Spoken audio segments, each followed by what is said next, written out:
Yes? Come on, give me the clicky clicky. Clicky clicky, man. Got to do it. Got to do it. He's trying to figure out how to turn his mic on, I think. He's pushing all kinds of buttons. Everybody point and look. Shit, it worked. Cool. Picture. Thank you. Yes. In case anyone hasn't seen my tie suggested afterwards, it is, how to put this? Pigs fucking. In many cartoon character positions. So if anyone would like to view it after, it is my DEF CON official pigs fucking tie. Okay, let's get started. It's just about time. Tuck in my shirt, tuck in my pants, pull up my ass. Okay. OSI Layer 1 Security. Welcome, everyone. I'm Michael Glasser. Most people call me Lazarus or Laz. I'm here to speak. These are a couple of my buddies here. The one on the end is a goon who decided to sit on stage, and he has a broken hand, so I let him. Next one is Jeffrey, who's going to be part of the speech a little bit later. And we're still waiting on one more Jeffrey who is not quite here yet, but that's okay. No problems. First thing to note here is what OSI Layer 1 security is in my mind. I'm not talking about like bitstream level protection. I'm talking about the fact that in 99% of the security rooms and the IT rooms I go into, I can walk into a company and gain access to privileged data by physically getting there, physically. Either dumpster diving, which is just the last topic, or actually breaking in via huge vulnerabilities. Beer guy! Beer goon! Clap! Thank you. I like you a lot more now, goons. Especially this goon. Everyone buy him beer and give him women. Or men if he likes it, but that's cool. Whatever your lifestyle changes, that's cool. Okay, so let's go on to our first slide here. That's my disclaimer. Read it at your own leisure. Dude, you suck. He just referenced that if my physical security was better, he wouldn't have been able to steal my beer. He's quite right. But if you try it, I will whoop you because you got a broken hand. Okay. Now, as I was saying, this is my disclaimer. It's a standard disclaimer I stole from some guy that's notated at the bottom of this, Philip Wynn. And you can read it at your own leisure. Let's go on to the next one. Here's my outline. Access control. Access control is a card system, as many of you have seen, when you prox card into your room, keypads, hand reader, fingerprint reader, all of that. We're going to go over the basic design components. CCTV is a standard camera system. I'm sure they have something in here, which I'm sure now I look like an asshole if they don't. Which they don't. They don't. Asshole. Anyway. Okay, that's basic components of that, and the huge security vulnerabilities in both. And considering that is security hardware, it should be secure, which it's not. Okay, we'll get to all that good shit. Proximity detectors. I'm using HID, or HID, as some lamers call it. It is one of the more standard brands out there, very popular. I'm in no way supporting or being against HID. They just happen to be what I chose because they're easy to gain access to. On the right side of your screen is a MaxiProx reader. That's the largest of their readers. The proximity technology works, which I'll show you in your next stage or next presentation or slide, by taking a card and presenting it in close proximity to a reader. It then transfers data through and identifies the card's ID number. The one on the right would be a MaxiProx reader, which has approximately a 3 to 8 foot read range, depending on what kind of card. Next one, it would be one of the mini-prox readers, which has usually a 3 inch to 1 foot read range. And the next one is usually about a 1 to 3 inch read range. The way it works is that when you present your card, which I will be passing something around, I beg to all of you, I'm going to pass something around with the trust that I'll get it back. It's not cool to say the physical security guy got his shit stolen because he was stupid. So I'd really appreciate getting it back. What I'm giving away is, or passing around I should say, are some proximity cards and whatnot. Not giving away, passing around. Okay. As I was saying, here, start on that end.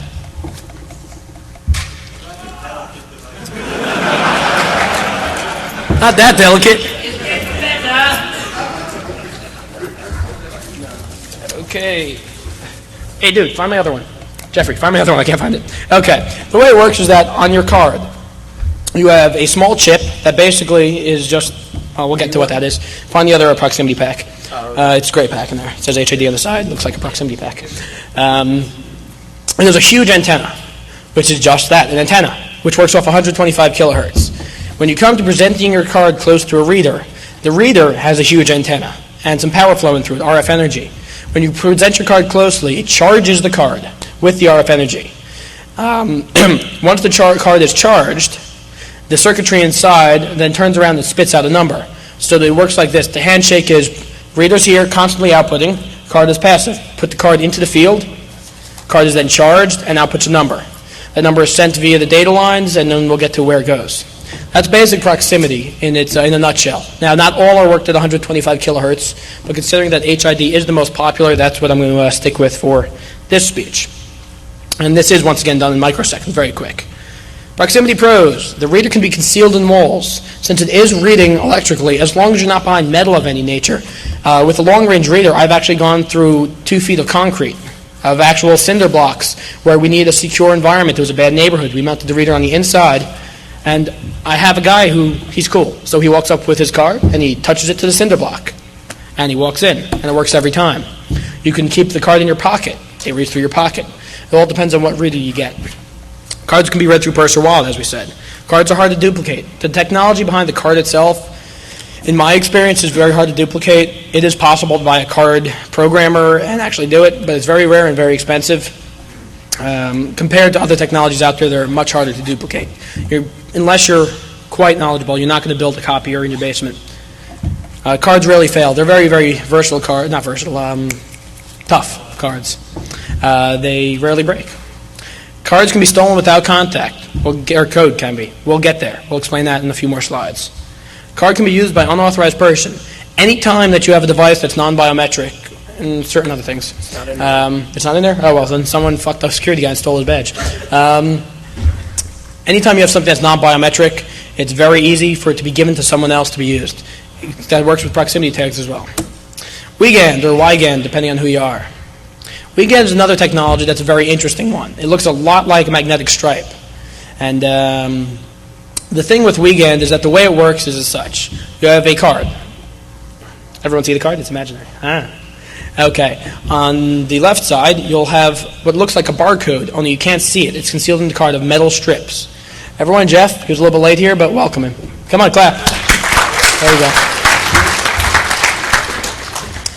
And we have some small changes we haven't told you about, but you'll be amused. Yeah, whisper very quietly.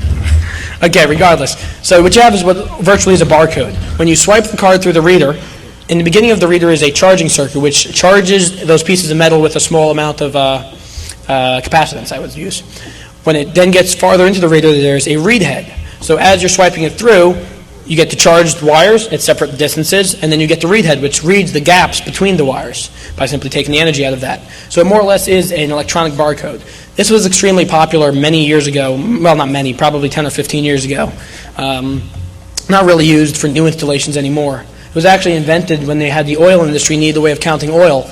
Every X amount of miles down the pipeline, they would add a certain amount of metallic substance, and when it went through, they would have a charging circuit, which would charge up that metallic substance, and slightly farther down the line, it would have a reader, which would read up how much of that metallic substance went through at that specific time and gaps and whatnot. Okay, Wiegand. By the way, Wiegand was created by Dr. Wiegand. He's a nice guy. Unfortunately, he's passed away. He's a nice guy. Beer? Okay, cool. Bros, cards are hard to duplicate. That wasn't me. Cards are hard to duplicate.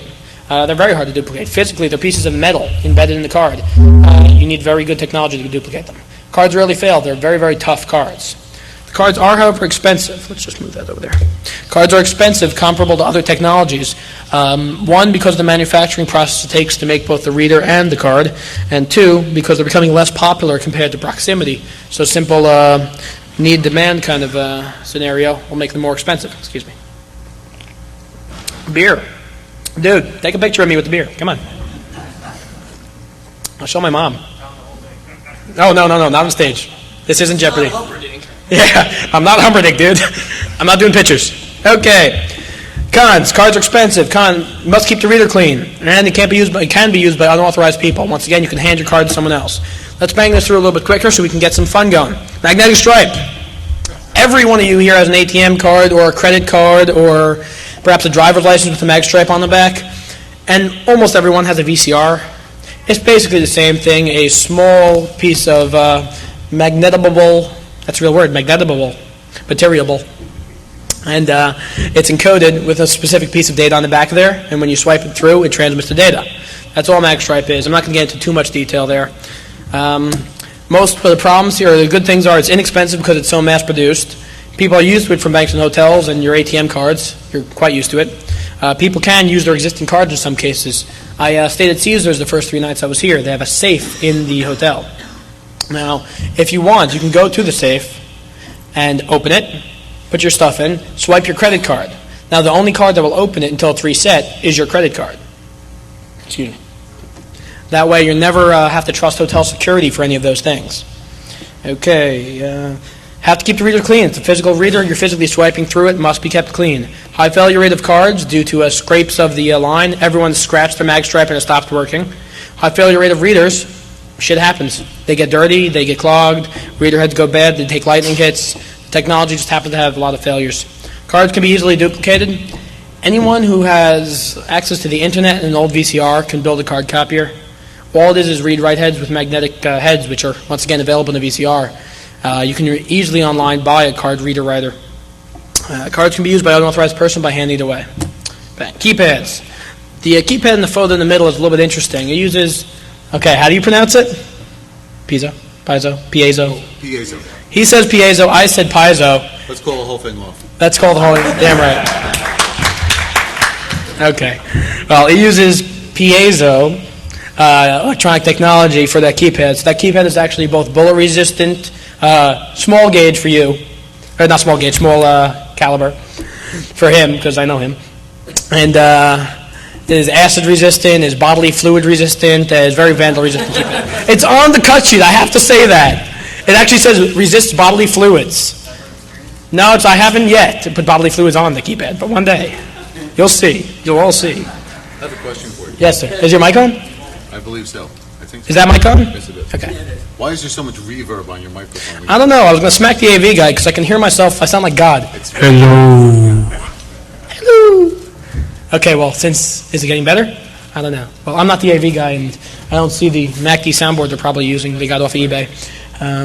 Oh, well. Okay, keypads. Keypads are very convenient because you can never leave your card home. You can never forget to take your card with you. You can't forget your code, but that's going to be rare. It can also, let's go through my pros. Inexpensive. You don't have to issue a card to every single person there. You can give one code for many people or many codes for free. Almost unlimited codes. Well, I do the math of how many with a 9-digit keypad or 10-digit keypad. And you can do that many codes without having to issue every single person a card. And people are used to pushing keypads from telephones. It's very common technology. People can make up their own PIN codes. Understanding that the security might not be the best if they're using their birthday or the last 4 digits of their social or the last 4 digits of the phone number. But in certain applications where you're using keypads, it does come in handy. People can use the same code. You hire a cleaning crew. You can have 10 different people come in and clean your place, and every one of them you can just say, hey, what's the code? Okay, and they clean it. The code is never left home, as I said. Now, the cons can that you can give the code to anyone simply by telling them, and you can still have the code yourself. The code can be overseen, shoulder surfing and whatnot. The keypads are often installed improperly, and I'll get to why that is and how that is a little bit later in this presentation. And the codes can be used by an unauthorized person. Biometrics. Is everyone awake in here? Okay, good, because... Okay, Beard, hold on.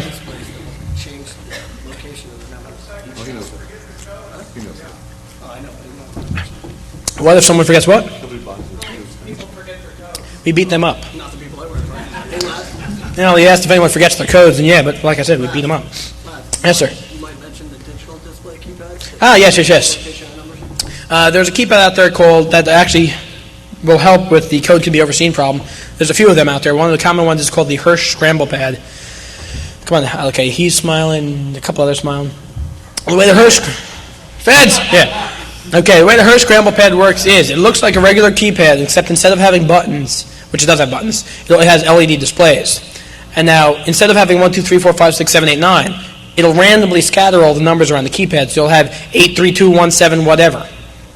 Punch your code in, hit enter. The next time you come up to it, it's randomly scattered again. That way, no matter what you do, you're never punching the same combination over again. And they also have a Fresnel lens on each button so that you can't look from the sides to see what the code is. It's quite a good product. I happen to like it. Yes, sir. Does it take longer to punch your code in? Well, if you close your eyes and go 1, 2, 3, 4, enter, Yes. If you open your eyes and go 1, 2, 3, 4, enter, unless you're dealing with large codes, it's not really an issue. It's kind of like if you changed your keyboard configuration around, it would take you longer, but if you only have 4 buttons, what's the big deal? Their scramble pad, as far as I know, does not resist bodily fluids. However, I believe as you can go out to pool 2, there are about 15 or 20 condoms still laying around. If you coat the keypad, you'll be good. Yes, it's extremely more expensive than a standard keypad.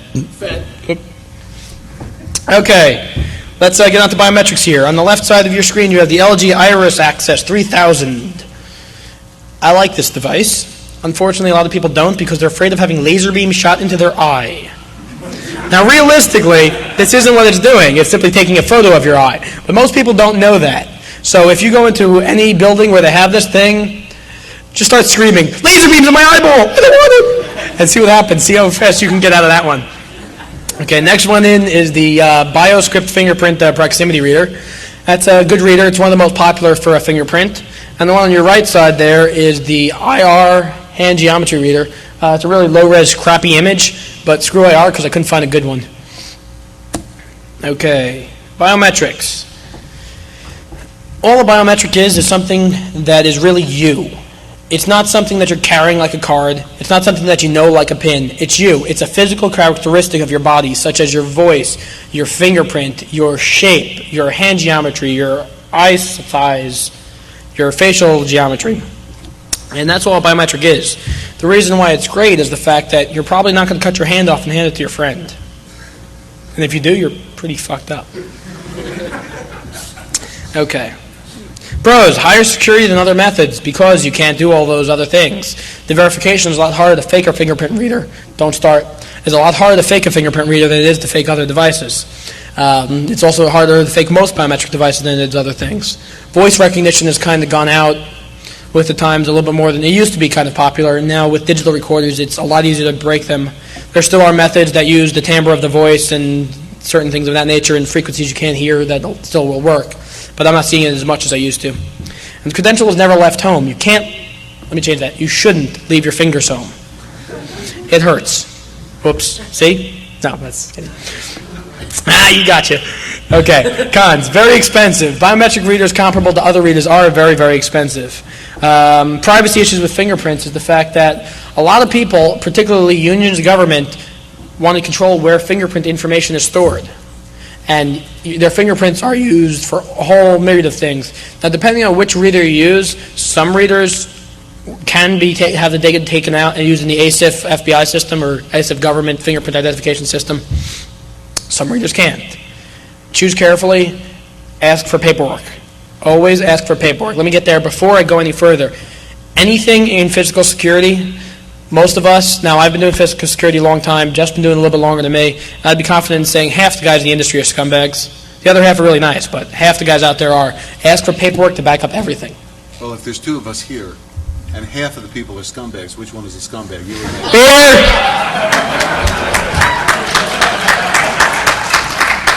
That's what I want. Beer.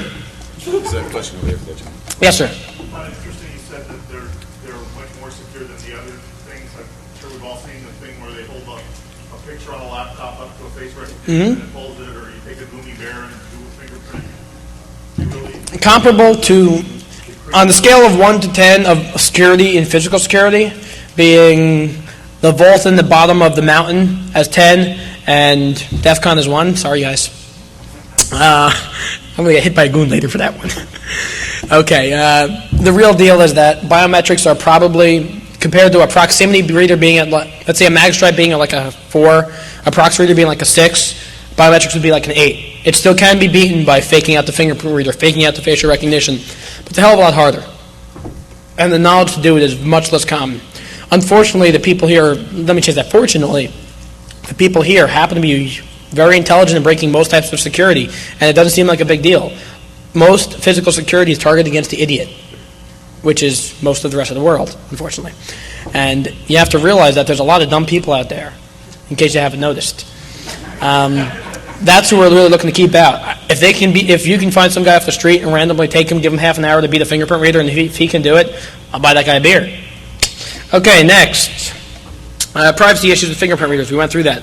Most readers must be maintained. They usually have some kind of a lens or some other device or a microphone that needs maintenance. And you're right, this mic has terrible amounts of reverb on it, or something. Tweak it, dude. Tweak it. Tweak. No, you can't. All right, well, fuck you. Maybe if you sang the presentation, it would sound better.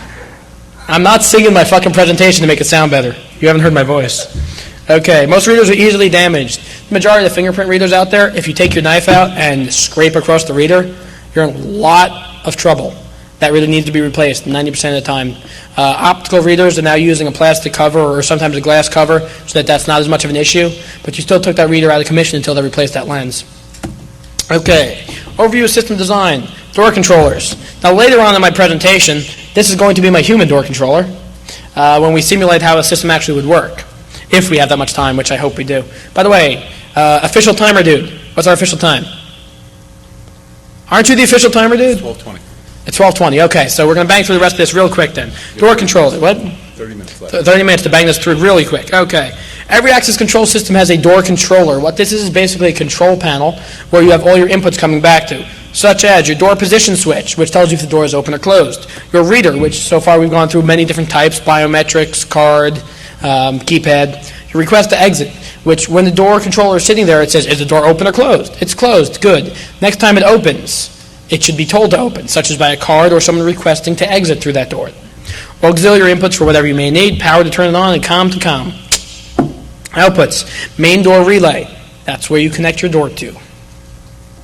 Auxiliary relays for whatever you may need it for, such as you card in and turn the lights on. That's a popular use.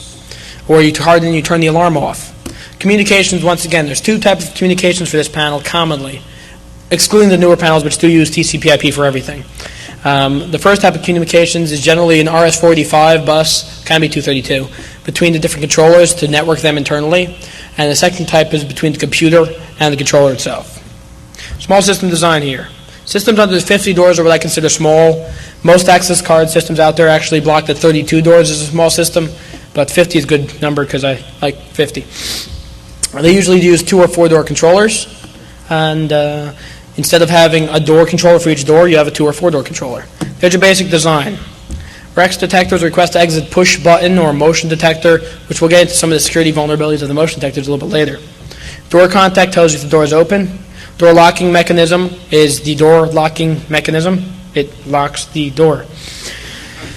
The reader reads the data in. The access control panel is the access control panel. And the alarm is for certain things such as if someone had propped the door open. You walk over to the door, you just leave it open. There's no point in having access control if you're just leaving the door open. Or if someone comes up to the door and forces it physically open with a crowbar. Now, you haven't seen a card in, and you haven't seen a request to exit, so it will set off an alarm. And the computer, I think you guys can figure out. Large system design. Let's skip over this. Okay. When you get into large system design, you get into some serious problems with the amount of data that's got to be processed at any single time. So I have a couple of examples here of what can happen and has happened in real-world environments in the past that is a real issue. For example, I'm not going to read it word for word here, but your access control system is a big system. You're in New York City, you're in Times Square, you're in Los Angeles and Hollywood. You've got a large system with a lot of doors. In the front of your building, you have 20 turnstiles for the inflow of the people. You have 15 or more turnstiles across the street for those people. You got 10 doors in the building down the block. You've got 25 doors somewhere else. You've got another 120 doors in another off-site location, all being controlled by the same centralized computer. Now, you do have door controllers everywhere, but all the data and all the logs and all the files are coming back to the centralized computer. Now make it 9 a.m. on Monday morning. You got people coming in everywhere. You have people coming in through the turnstiles. Every door is operating. Everything's going at once. Now all these log files have to go somewhere. So they're coming in this control panel and immediately getting spit out into this access computer. This computer's chugging along. It's 850. No problems. Getting maybe 100 reads a minute. That's fine. Suddenly it starts getting thousands, literally thousands of reads a minute, and it just starts to smoke and crashes on you.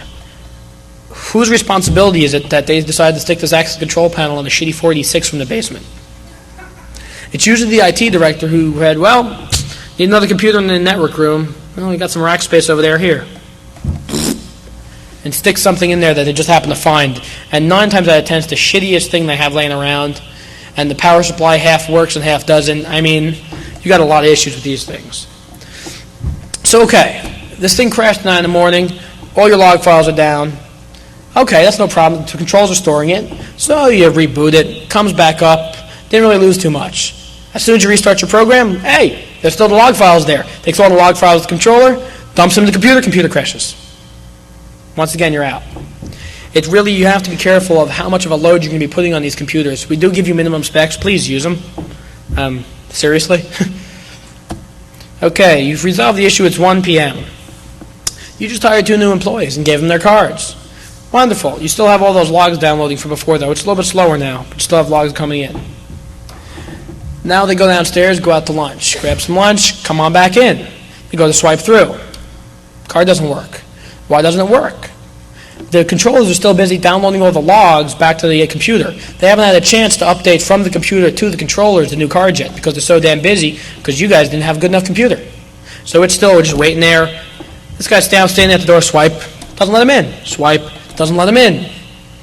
What does he do? Goes to the security guard. Security guard goes, well, card doesn't work. I know that. That's the problem.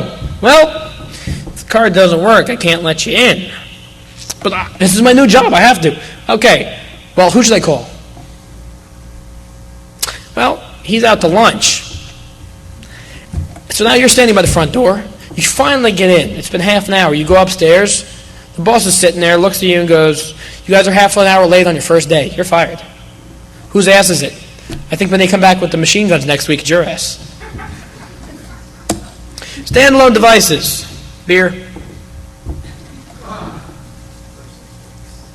That's a very important part of all this. Okay, standalone devices. On the left, you have an IEI keypad / proximity reader. On the right side, you have a standalone device made by IEI as well, with a keypad and a lock built together. Other devices out there, which I've seen in this hotel, is the Trilogy T3, which is another one that looks very similar to that. There's also, I saw at Caesars, which I was at a couple days ago, they had the Ingersoll Rand version. There's many different ones. Bless you. Okay. Sometimes you can't get wires to a door with these standalone devices, such as if right here we didn't have a drop ceiling. This was all a vaulted ceiling. This was a church. And you have an old door. That's the side door. You want to gain access control on that door. You don't really need immediate log return. You don't need alarms to go off. You just kind of want something so that you don't have to carry a key. Pop a standalone device on that door, and you're good to go. Change the batteries once every 3 years, and you're ready. Otherwise, you're going to have to run conduit along the walls and everything else. It's not a good thing. Okay. Before we get to problems and security vulnerabilities, any questions? No. Price ranges. Price ranges are hard to judge. You can really go in the close to under $100 if you go on eBay, all the way up to, I've seen standalones in the multiple thousands. It really is hard to judge, depending on your needs. I'd say a good ballpark is to say in the middle of $500 to $600 list price, uninstalled off the shelf. You can go a lot higher than that depending on what you do. Yes, sir. Are there any standalone devices that use wireless to communicate batteries and power? Yes, there are devices that use wireless. There's a company called, used to be called Wireless Access with a Y. I believe they changed their name to RF Access or something like that. Or Recognition Systems now, I believe it is. Recognition Source, and they used to be called Wireless Access. They use RF to transmit between all the readers and then back to a control panel. I've had minimal experience with this, but I've heard it's good stuff. Another question? Hotel locks are a whole other beast entirely. They are considered standalone devices, but on a device such as one of these, you would have a code. That would be your code. On hotels, on the card itself, you're programming in times and dates allowed, not disallowed. So more or less, when you have a card printer, it's printing on this room key is for this room. It's for this date to this date at this time to this time. And depending on which system you go with, it may or may not be protected in any way. On some of the older systems, you could just take a reader and rewrite that when this is allowed to, when that's not allowed to, and gain access to hotels. But that's not too common anymore, having that vulnerability. What was that? One more? Okay, 2 more. You first, then you. What do you think of the Mass Hamilton standalone electronic lock? Hamilton happens to make some very good stuff, but they're just like any other company. I'm not going to say one is better than another, but I personally like some of their stuff. Yes, sir. If hotels are typical standalone devices, how come sometimes you go to a hotel and you tell them, you left your key in your room and you keep the old key because they have on that new card, it says turn off the old cards. It's basically that there's a one-time session key. I'll use big fancy computer words that I don't know what they mean, so if I'm wrong, just pretend. It basically has a one-time session key that says when this card is working, that's good, until there's a new card that is valid. Once this new card is valid, all old cards stop working. See, I use a fancy computer word. I like that, session key. Yeah, one for you, and then I got to keep going. For vulnerabilities, are you going to maybe touch on... Well, wait till I get there. I didn't see it, but Yeah. if it's later, just tell me shut up and it'll be later. Okay. When a very advanced device is paired with a key override, like just a regular cylinder lock for customer convenience, I will be getting there. lower counter. I'll get there right now. What he's saying is that no matter how high the access control system gets with all kinds of fancy things, a lot of the times people will put a key backup, a physical hardware key backup, just in case the access system goes down. Now, this is a huge vulnerability if it's not done properly. The proper way to do it is on that key backup, it's got a double pull, double throw switch. One side throws an alarm, the other side releases the door. Or there's a tamper switch that when it is done, you should definitely have some sort of a burglar alarm or a violation alarm go off when a key backup is used. I personally always spec key backups. I usually use high security cylinders with tamper-proof screws and everything else, but I always do because shit breaks. That's where you have to leave it. Shit does break. Key backups are good, but protected properly, because anyone who can gain access to that key backup can gain access to your door. Hey, photograph dude, cool. Yeah. Okay, improperly designed systems. Putting the controller on the insecure side of the door. Okay, everyone's laughing, but screw you guys, because I see this every day. For example, an IEI keypad, a brand name keypad happens to have a relay on the back of it. You go to the door, you mount it next to the door, you punch in your code, throws the relay. There's two wires. If you trace those wires, they go to the lock. So what do? Take the two flathead screws out, pull the keypad off the wall, touch the wires together, the door unlocks. Put the keypad back on the door, say thank you, and go in. Control on the wrong side of the door. Huge issue. See it all the time. Protecting only one of many entrances.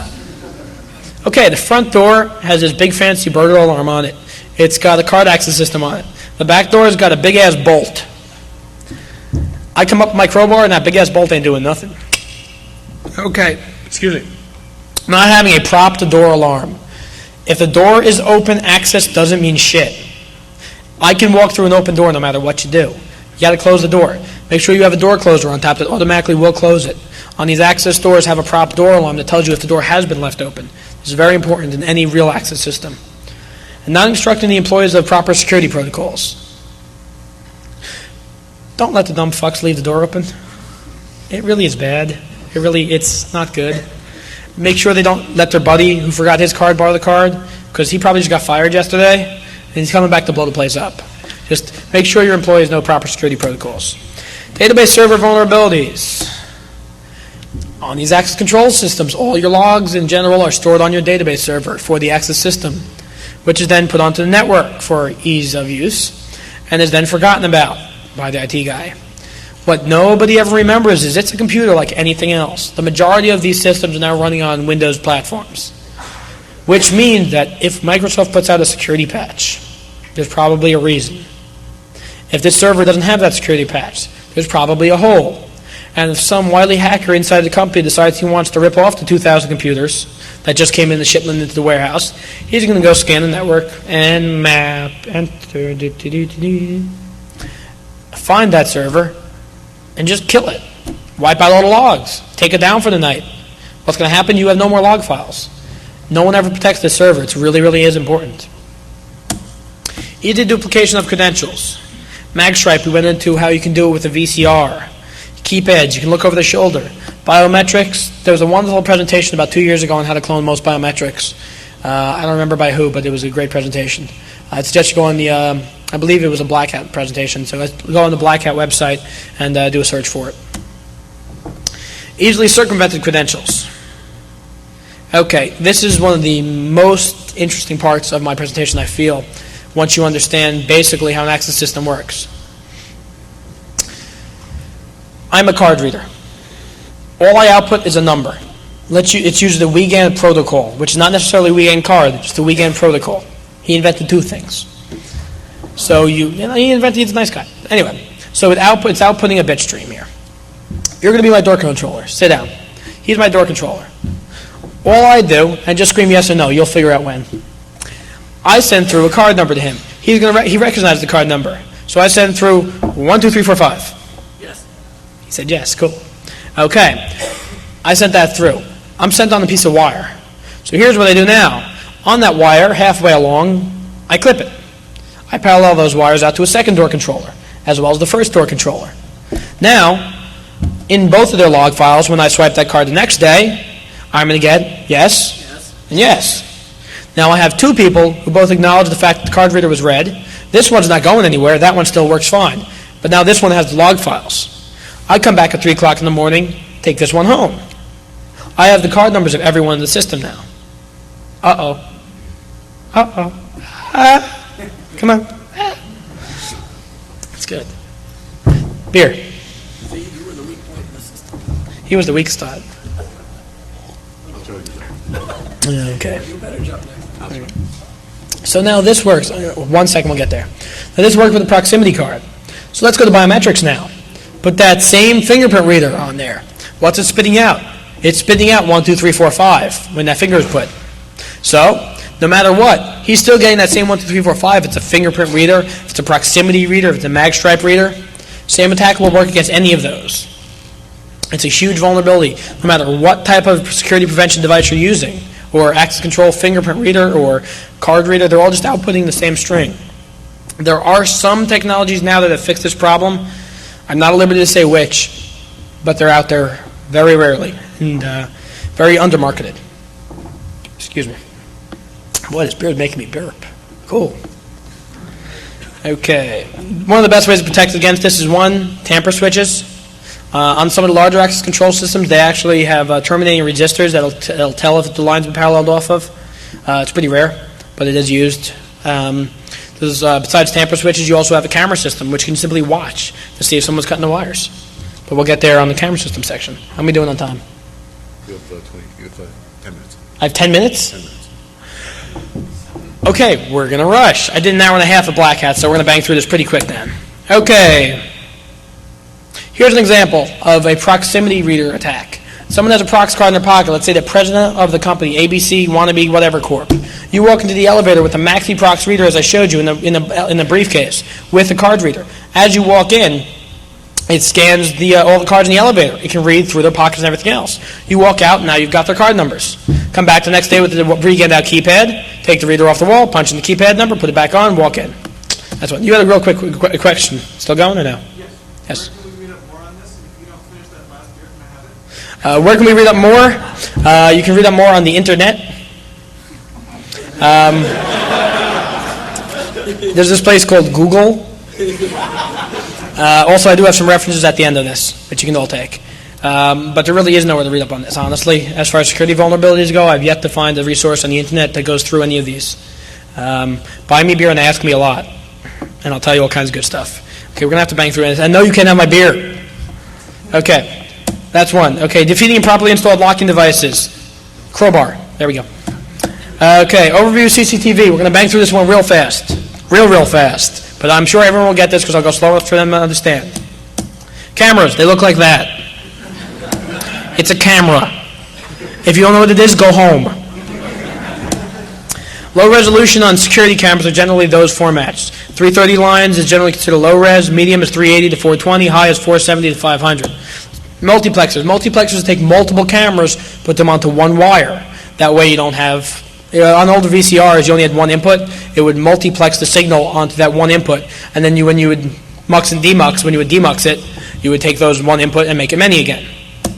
Usually either use time division multiplexing, or it would use, it would actually split the screen to 16 separate images at lower res, and then bring it back up when you needed it. VTRs, it's a VCR that actually cuts the time up into smaller sections. DVRs are an electronic version, a computer basically, that replaces a VTR doing digital video recording. Now these are basically the newest thing out there. This is what everyone's using. There's very few capture cards. That's the input boards for the computer being made. There's about 6 Korean companies. The Koreans pretty much have the hold on this market right now. The Korean government is sponsoring market research into doing security work. I don't know if it's North or South Korea.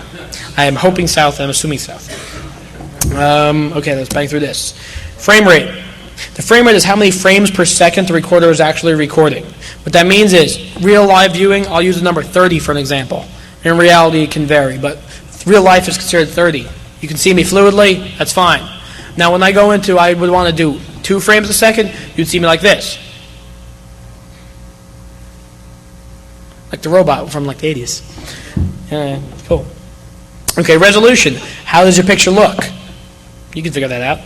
Compression. How compressed is the video? You can figure that out. Hard drive space.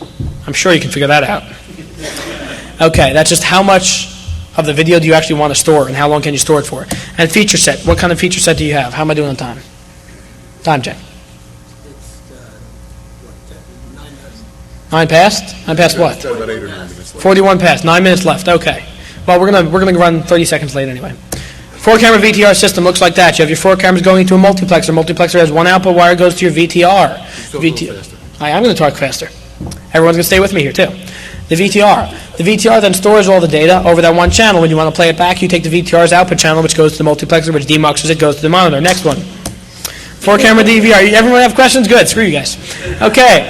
4-camera DVR system. Same type of things. You're cutting out the multiplexer. 4 cameras go into the digital video recorder. Stores all the data. If you want to view it, you simply output to a monitor. If you want to do playback, you simply out to a monitor. All computer controlled. That's the high 10-minute sign. What does it mean if you do this? Clap hands! Clap hands! None of you got it because you couldn't see him. Okay, 4+ camera network system. This is more important. This is what you guys are going to run across. This is where you're going to have your problems. That's why I want to get to this part very quickly. We'll slow down in a moment. Picture it, the internet cloud. I'm bad at drawing clouds. Okay, on the right side you have 2 DVRs in 2 separate locations. Each one's recording 4 cameras, let's say. What do you want to do? You want to view the material. Do you want to view it locally? You want to view it remotely? Doesn't matter. It's streaming through your Cat5 network. Cat5 to the internet, to the TCP IP, to the Homeboy G, all that. And it flows through there. You can view it on the computer and check all that. Now, this is how most VTR systems or DVR systems are being set up nowadays. Okay. Improperly designed systems.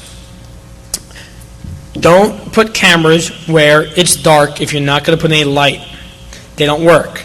There are some infrared cameras out there, but they're pretty rare. Unless you specifically order one, you're not going to get one. Be careful of lighting situations. In a room like this, if someone put one moving camera in the middle and went like this, they're only going to get a third of the room at a time, and they're going to be losing 2/3 all the rest of the time. You're much better off putting a fixed camera in each corner of the room. You'll get the whole room. Most people do that because they think it's going to save price by buying only one PTZ. One PTZ is the equivalent of probably 10 standard non-moving cameras in price. The only other difference is the fact that on the recorder now you're taking up 10 channels of data and 10 times the amount of storage by having 10 cameras instead of one PTZ. Recorder vulnerabilities. This is what I want to get to. Digital recorders are hooked up onto your network. Protect them. If I want to break into your place, I'm going to take out your DVR first so that there's no recording that I did it. Most of these systems are Windows-based. Some of them are Linux-based now. Both of them suck. So, fix them, dude. Got it. Okay. Vandalized cameras. People can break the shit. It happens. If it's going outside, make sure it's a vandal-proof housing. People do throw rocks and people do smack them. Network bandwidth. Here's a big one. Let's say I'm the guard at your company. I'm sitting down at my front lobby, drinking beer, on the job, of course. And I decide I want to check on the location in California. I click on California and bring up 16 streaming videos. Wonderful. Not too bad for my network bandwidth, just sucking up all of it already. So then I click on Oklahoma, bring up 16 more. Now I'm watching 32 cameras. Then I click on New York, bring up 16 more cameras. Then I click on Texas, bring up 16 more cameras. I now have 64 streaming video signals. Am I getting the high side? No? Okay. Okay, 16 more cameras. So now I have 64 streaming video streams coming over my network. Your network is going to be in a lot of trouble if you have 64 streaming video signals flowing through. So I'd suggest putting network bandwidth limiters on these things and smacking the hell out of the guard who did that. Okay, network bandwidth we did. Covert video. Where are you allowed to put hidden cameras? Don't put hidden cameras. Why? Well, do put hidden cameras. Screw it. Jeff covered hidden cameras. Let's speak quickly. I'm going to drink. Well, hidden cameras are a very good idea. Does everybody hear me okay? Hidden cameras are a very good idea because people just don't know where they are. Somebody once told me they never worry about the cameras that they see, and they only worry about the cameras that they don't see. And in a robbery that took place at the World Trade Center about 9 years ago, A couple of guys went into one of the banks in there and walked out with about $3 million in cash in suitcases. The guys all had masks on. So the cameras were really not particularly helpful identifying these average height guys and average weight guys that had big black masks over their face, and they just had the 2 eye holes. Then they took an elevator or a back stairway down to another floor, pulled their masks off, and the covert cameras on the other hallways had pictures of all of these guys, full frontal face shots. It was on the news, and by the next day, all these people's neighbors and people that knew them had identified them to the police, and of course they've got probably a good 10 more years to serve on their sentences for armed robbery. So covert cameras are a very good thing. Thank you. Okay, before we get any further, out of tradition and specifically my physical security talks, which I've done a few of, I always get a hug from a girl on stage. So who wants to hug me? Come on, somebody raise hands. Come on, hug me. See? Clap. I always get a hug. It's for good luck.